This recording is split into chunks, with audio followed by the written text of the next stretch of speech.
Төлөвлөхөө ашигт малтмалын нордын орлогыг Монголын банкаар дамжуулна гэдэг бол зөв л дөө. Санаа нь бол зөв байна. Тэгээд эдийн засгийн хөгжиж байгаа ялангуяа уул уурхайн баялаг дээр түшиглэж хөгжлийнхаа замыг гарцаагүй явуулж байгаа Монгол улсын хувьд энэ дотроо бас үндэстэн намсан корпорациудын тодорхой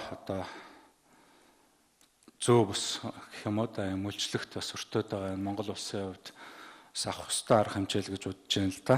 Тэгээд энэ ерөнхийдөө энэ татварын суурийг багасгах ашгийг зөрчүүлэх эсрэг бас олон улсад санаачлаг өрнөд байгаа. Монгол улс нэгтгэхээ илэрхийлж байгаа тийм ээ. Тэр бол юу юм гэх юм бол олж байгаа баялаг тэр олдож байгаа газарт нь зохих татвар нь төлөгдөж тэр орлогыг нь хянжих энэ нөхцөлийн төлд олон улсын жишээ гэх юм бол олон улс бол энэний төлөө байна. Түүнээс биш энийг олон улс эсэргүүцэж байгаа тийм асуудал бол огт байхгүй байх ч ёсгүй. Тийм учраас энэний хүрээнд бид нар бас энэ хамтын ажиллагаагаа өрнүүлж тэр орлогыг ил тод болгож тийм ээ. Ингийн тулд яалтчгүй дотоодын банкаар явах хэрэгтэй. Тэгээ энэ санаа нь бол зөв байгаа даа. Тэгээ ерөнхийлөгчөөс энэ оруулж ирж байгаа асуудлаа би дахиад хэлээ жоохон тооцоо судалгаатай баймаар байна, үндэслэлтэй баймаар байна тийм ээ. Энэ нэг эсэргүүцэж байгаа хүмүүсийн тэгээд яах аргагүй тэгээ асуудлууд төвшүүлээд байхад энд нь өртөөд байгаа байхгүй. Тэгээ ерөнхийлөгчд эдийн засгийн бодлогын зөвлөх гэж байна уу байхгүй юу? Олигтойхон шиг. Тэр зөвлөх нь байхгүй л байгаа байхгүй. Тэгээ нэг юу ч гэх юмтэй ингээд санаачлаад идэг, асуудлыг хүнддэг. Гэхдээ гүйцэтгэл нь ерөөсөө дутуу ингээд хайчиж байгаа байхгүй. Тэгээ энэ дээр янз бүрийн улс төрийн юм хийгээд идэг.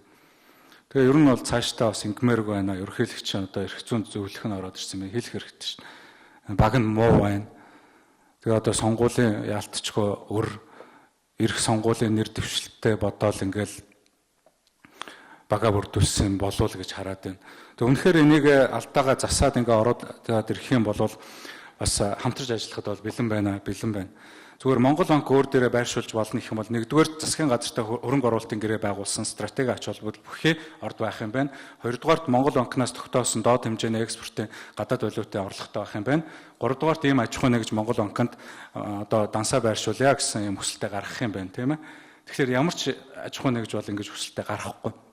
Өөр дээрээ байршуулж болно гэдгийг маш тодорхой болох ёстой нэгдүгээр. Хоёрдугаарт Монгол банк өөр дээрээ биш дотоодын банкнд байршуулнаа гэцэг болоо. Дотоодын банкнд байршуул. Маневртай авах хэрэгтэй, хувилбартай. Энэ төрийн өмчийн банк өнөөдөртөө төрийн өмч хувьчлагдчихаагүй байна. Би хувьчлагдсан ч гэж бас бодохгүй байна. 100%. Тэгээд Монгол банк ч гэсэн хувилбартай байхын тулд төв банкны тухай хуульд нэмэлт өөрчлөлт оруулах төсөл нь бас байж болох юм гэж үзээд байна л да. Хувилбарт.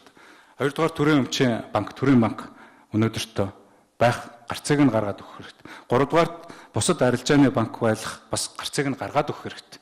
Энэ чинь мөнх тэр олон улсын төвшинг бас хангахгүй асуудал байна гэж би үзэхгүй байгаа шүү дээ. Нэгдүгээрт. Хоёрдугаарт энэ бол зүгээр тэр гадны хөрөнгө оруулагчдын шалтгаал гэж би үзэж байгаа. Тийм учраас энэ гарцуудыг гаргаж өгөөд маш тодорхойгоор байршуулна гэж заагаад тийм ээ. Ингээд явах юм бол бас засаад явах юм бол энийг бас явуулах боломжтой. Өмнө нэг тогтоол баталчаад бид тэрийг нөхчөнгөө болгоцсон шүү дээ. Бас л валютын сан эсэргүүцэж чинь гээл. Өнөөдөр бас л тиймээр явах гээд байгаа байхгүй. Гэтэл бид нар чинь тусгаар төгсөнс улсын баг ус. Валютын сан олон улсын тэр санаачлагыг бас